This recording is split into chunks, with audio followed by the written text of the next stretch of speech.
നമസ്കാരം. മലയാളി വാർത്തയിലേക്ക് സ്വാഗതം.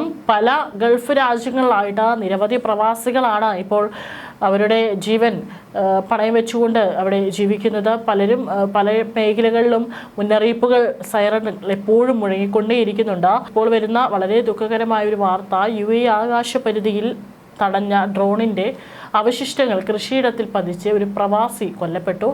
ഫുജൈറയിലെ അൽ അറീഫ മേഖലയിലാണ് സംഭവം. ബംഗ്ലാദേശ് സ്വദേശിയാണ് മരിച്ചത്. ഇന്ന് രാവിലെയായിരുന്നു അപകടമെന്ന് ഫുജൈറ ഗവൺമെന്റ് മീഡിയ ഓഫീസ് അറിയിച്ചു. ഫുജൈറയ്ക്ക് മുകളിലായി ഡ്രോൺ UAE വ്യോമ പ്രതിരോധ സേന വിജയകരമായി തകർത്തിരുന്നു. പക്ഷേ ഇതിന്റെ അവശിഷ്ടങ്ങൾ താഴെയുള്ള കൃഷിയിടത്തിൽ പതിച്ചതാണ് മരണകാരണമായത്. സംഭവ സ്ഥലത്ത് ഫുജൈറ അധികൃതരും എമർജൻസി വിഭാഗവും പരിശോധന തുടരുകയാണ്. ഫെബ്രുവരി 28-ന് ആരംഭിച്ച യുദ്ധ സാഹചര്യത്തെ തുടർന്ന് UAE-യിൽ ഡ്രോൺ മിസൈൽ അവശിഷ്ടങ്ങൾ വീണുണ്ടാകുന്ന മരണസംഖ്യ ഇതോടെ 12ആയി. ജനങ്ങൾ പരിഭ്രാന്തരാകരുതെന്ന ഔദ്യോഗിക സ്രോതസ്സുകളിൽ നിന്നുള്ള വിവരങ്ങൾ മാത്രം വിശ്വസിക്കണമെന്നും അധികൃതർ കർശന നിർദ്ദേശം നൽകിയിട്ടുണ്ട്. സാമൂഹിക മാധ്യമങ്ങളിലൂടെ തെറ്റായ വാർത്തകൾ പ്രചരിപ്പിക്കുന്നവർക്കെതിരെ നടപടി ഉണ്ടാകുമെന്ന് ഫുജൈറ അധികൃതർ മുന്നറിയിപ്പ് നൽകി. ഇറാൻ അടച്ചുപൂട്ടിയ തന്ത്രപ്രധാനമായ ഹോർമുസ് കടലിടുക്ക് സൈനിക ശക്തി ഉപയോഗിച്ച് തുറക്കാൻ അമേരിക്കയെയും മറ്റ് സഖ്യകക്ഷികളെയും സഹായിക്കാൻ യുണൈറ്റഡ് അറബ് എമിറേറ്റ്സ് ഒരുങ്ങുന്നു. ഇറാന്റെ തുടർച്ചയായ ആക്രമണങ്ങളെ തുടർന്ന് യുദ്ധത്തിൽ നേരിട്ട് പങ്കുചേരുന്ന ആദ്യ ഗൾഫ് രാജ്യമായി UAE മാറുകയാണ്. ഇതിനായി ഐക്യരാഷ്ട്രസഭയുടെ സുരക്ഷാ കൗൺസിൽ പ്രത്യേക പ്രമേയം കൊണ്ടുവരാൻ UAE നയതന്ത്ര നീക്കങ്ങൾ ആരംഭിച്ചതായും അറബ് ഉദ്യോഗസ്ഥർ വെളിപ്പെടുത്തിയെന്നും ഈ വിവരം റിപ്പോർട്ട് ചെയ്ത വാൾ സ്ട്രീറ്റ് ജേർണൽ പറയുന്നു.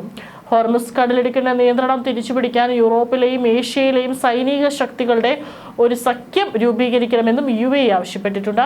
ഗ്ലോബൽ ഇക്കണോമിയെ തകർക്കുന്ന രീതിയിൽ ഇറാൻ നടത്തുന്ന നീക്കങ്ങൾ ചെറുക്കാൻ സൈനിക പങ്കാളിത്തം വഹിക്കാനും കടലിടുക്കിലെ മൈനുകൾ നീക്കം ചെയ്യാനും തങ്ങൾ തയ്യാറാണെന്നും UAE അറിയിച്ചു. ഇതോടൊപ്പം കഴിഞ്ഞ അരനൂറ്റാണ്ടായി ഇറാൻ കൈവശം വെച്ചിരിക്കുന്നതും UAE അവകാശവാദം ഉന്നയിക്കുന്നതുമായ അബു മുസ ഉൾപ്പെടെയുള്ള ദ്വീപുകൾ അമേരിക്ക പിടിച്ചെടുക്കണമെന്ന നിർദ്ദേശവും UAE മുന്നോട്ട് വെച്ചിട്ടുണ്ട്. സൗദി അറേബ്യ ഉൾപ്പെടെയുള്ള മറ്റ് ഗൾഫ് രാജ്യങ്ങളും നിലവിൽ ഇറാന്റെ നിലപാടുകൾക്ക് വിരുദ്ധമായാണ് ചിന്തിക്കുന്നത്.